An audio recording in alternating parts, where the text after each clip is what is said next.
always knew that I wanted more out of life. There must be more than struggle. And I watched my mum work really hard and my dad work really hard and basically breaking their back, you know, saving up all year maybe to go away for a few days and things like that. And I thought, there must be more. I see more, you know, I can research more. There's people out there I know are doing well. Yeah. How do they get here? And then as I was growing up, you know, there was a lot of trouble in Glasgow, a lot of violence. As I said to you, a lot of drug addiction, and the suicide rate and mental health rate was so high. Although I was fine, I thought to myself, there must be something I can do because I've got a good mindset. Mine's is strong. I've been taught well by my parents to be resilient and to be hardcore and keep going. And I actually came from a mixed race family. So that was another sort of, you just had to do well or you were going to be bullied or you were going to be put in a position or, you know. So when your back's against the wall, if you've got a strong mindset, you'll get through it.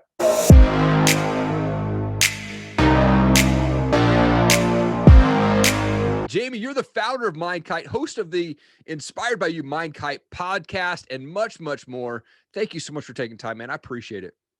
No, thank you for having me on. I really appreciate being here. You know, I was excited to come on this, and I see what you're doing, and I'm just really happy to be here. Sweet, man. I love to go back with my shows to kind of reset things for us. Like, where did you grow up? What was childhood like for you? Yeah, I mean, I grew up in a place called Glasgow, which is a large city in Scotland. Yeah. But I mean, it's amazing for tourists, and it's got beautiful architecture, you know, bars, restaurants, vast amounts of shopping and shopping centres. If you're a tourist, it's fantastic. But growing up there is a bit of a challenge. We've been voted like the city of culture many years in a row, the happiest city many years in a row. Okay. But the underlying tone to that is we have the highest rate of suicide in Europe. Wow. The highest drug abuse rate and addiction rate in Europe. We were the murder capital of Europe.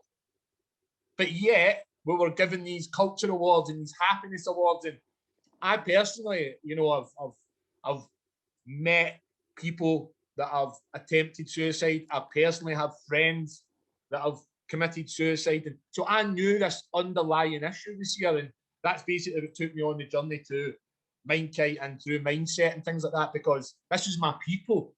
Yeah. You know, and I thought, it doesn't work. You know? Yeah. Man, were you always in a mindset, or, you know, was there someone that inspired you to kind of go into that direction? Yeah, I think for me, without knowing it, I was always into mindset. I came from quite a strong mindset family, although we didn't have a name for it at the time. I mean, there's many different names now, you know, positive mindset, law of attraction, manifesting, all visualization, all that sort of stuff. But when I was growing up, I didn't know these words at the time. I was just focused on a vision, you know, which was to have a better life. You know, we grew up quite poor. Glasgow's quite, for the most part, it's quite a middle class to poor sort of place. There's no real high earners and things like that unless you're in the, you know, the top 0.5% or something like that. So I always knew that I wanted more out of life. There must be more than struggle. And I watched my mum work really hard and my dad work really hard and basically breaking their back, you know, saving up all year maybe to go away for a few days and things like that. And I thought, there must be more. I see more, you know, I can research more. There's people out there I know are doing well. Yeah. How do they get here? And then as I was growing up, you know, there was a lot of trouble in Glasgow, a lot of violence. As I said to you, a lot of drug addiction, and the suicide rate and mental health rate was so high. Although I was fine, I thought to myself, there must be something I can do because I've got a good mindset. Mine's is strong. I've been taught well by my parents to be resilient and to be hardcore and keep going.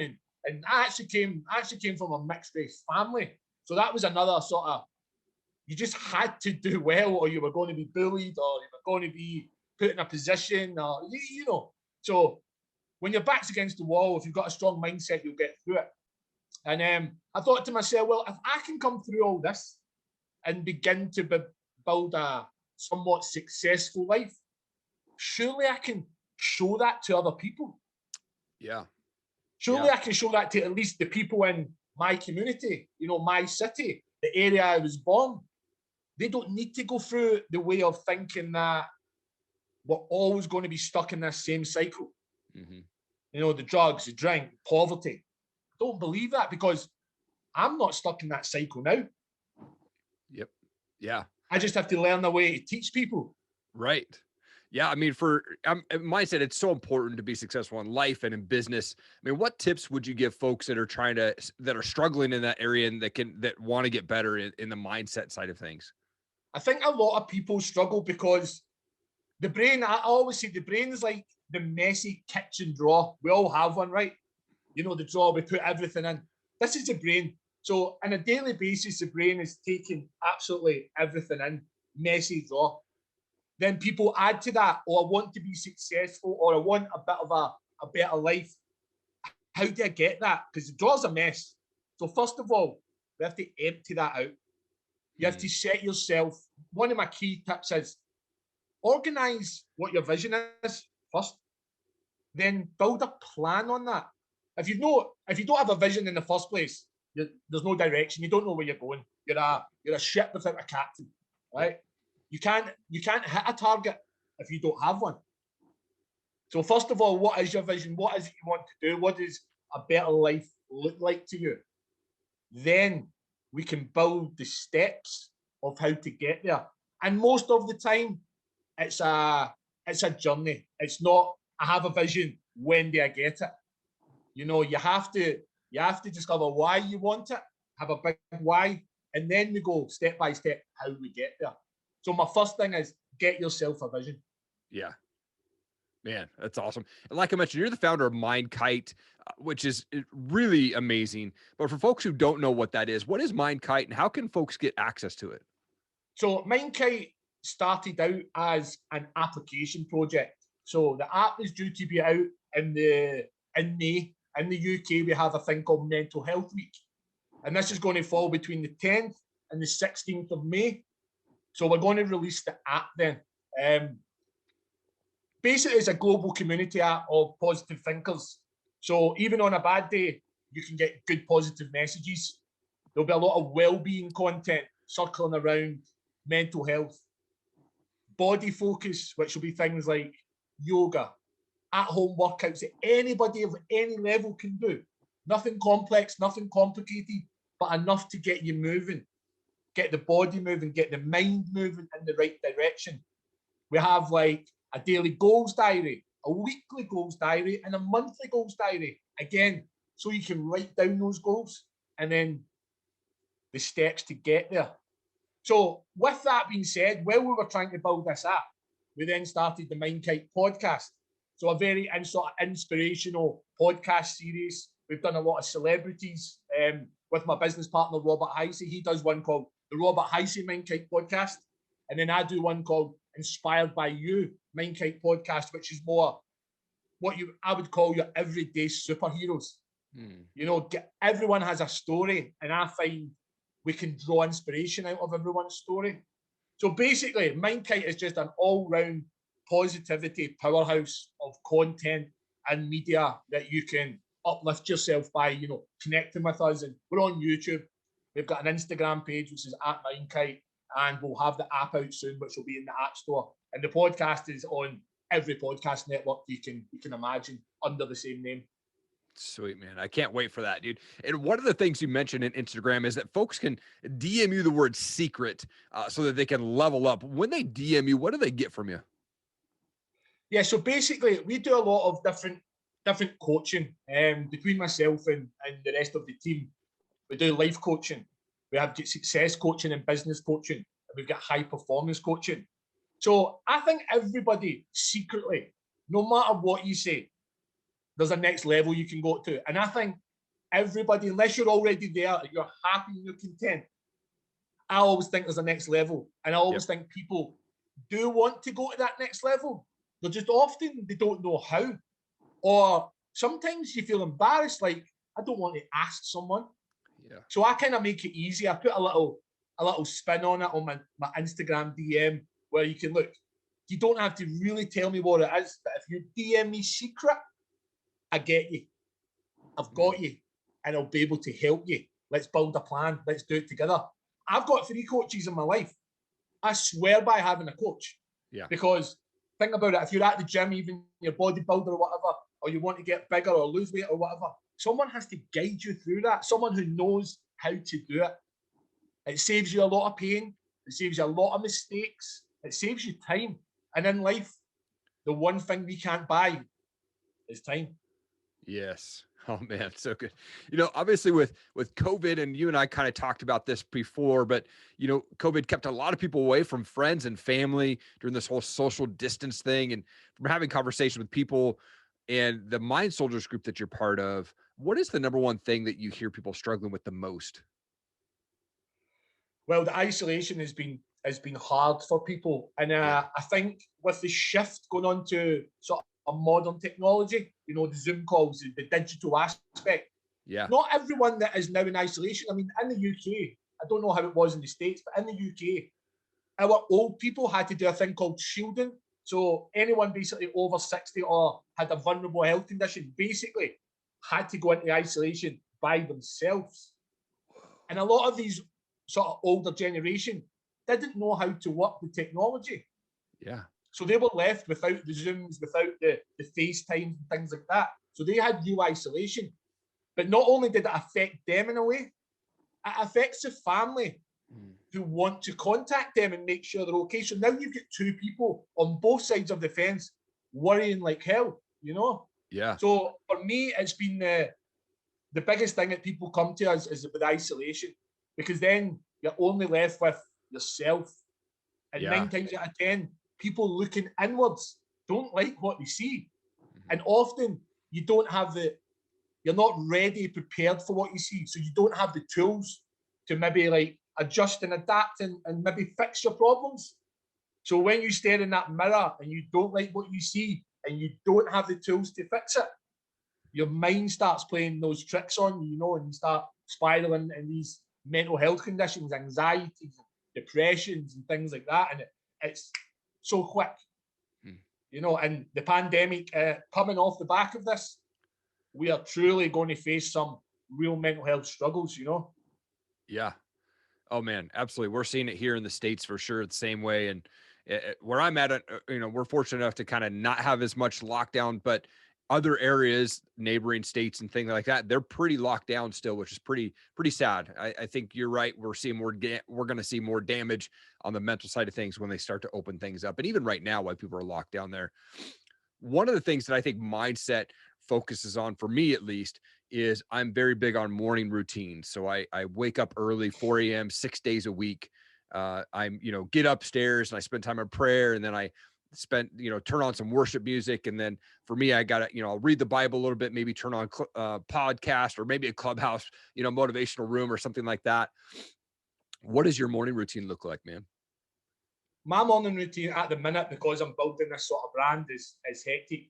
I always try and do something informative in the morning. So I'll usually get up about 6 o'clock, and I know all these entrepreneurs will give you the 5:30 club and the 4 a.m. club and all that. Listen, do what works for you, because if getting up at 5:30 kills you the rest of the day, it's counterproductive. Yes, get uncomfortable. Yes, you do have to be uncomfortable to grow, but don't put yourself through absolute hell and hate the rest of your day. So get up when you're comfortable, that, to an extent. So mine's is 6 a.m. I get up. I usually do a little bit of education, whether it be sort of YouTube video for motivation, inspiration, or an educational piece on something that that's in my life at that point in time where I want to know more of. Usually, because it's me, it'll be mindset sort of stuff, mental health stuff, visionary stuff. Sometimes I look at various entrepreneurs that I admire. So I'll look at them and go, what are they doing? What are they doing today? Can I copy them to an extent? Can I model myself on them? Help myself grow? So with me, it's always self-development. That's my morning routine. Dietary-wise, I don't actually eat till 12 o'clock. So I don't mind having a black coffee or some green tea and things like that. But I do this sort of intermittent fasting. So I won't eat after 8 p.m. and then I won't eat again until 12 o'clock. Give my body a chance to rejuvenate, clear all the food out from the day before. And it's just, for me, personally, that's a good way to start the day. I don't think there's a right or wrong way. I think anyone that doesn't set, and it doesn't have to be a morning routine, because if you're a night shift person, a morning routine's pointless for you. So no matter where you are in life, a morning person, an afternoon person, a nighttime person, have some form of routine. Yep. Without that routine, you're just bouncing around. You don't really know what would I do this, but do that. There's no organization, there's no plan. And if we're basically planning to fail then, aren't we? So if we don't have a plan, we're planning to fail, basically. So get yourself some form of routine. I think that's a great question, and it's good that you pointed that out, actually. Yeah, absolutely. I mean, I used to be a night person, and then like 10 years ago, I got a job at Starbucks, and they said, "Hey, you got to work at 4 a.m." And I was like, "What?" So it kind of shifted everything around.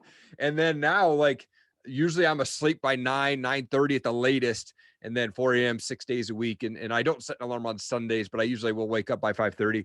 My wife does the intermittent fasting. Like you said, like she doesn't eat anything till 12, 8 o'clock at night is when she stops. And she loves that. I usually go 12 hours. So if I stop eating at 7, I won't eat until 7 the next morning. And then I definitely, try to get rid of that dad bod. I'm 41, so I got to work a little bit harder to work on that stuff sometimes. You mentioned something I wanted to touch base on is there's entrepreneurs that inspire you. Like I'm a big fan of Ed Mylett and Les Brown and Bedros Koulian and Brad Lee, and Tony Robbins are huge for me. Like which of those entrepreneurs, or maybe I didn't even list it, but who is an entrepreneur that you follow that inspires you?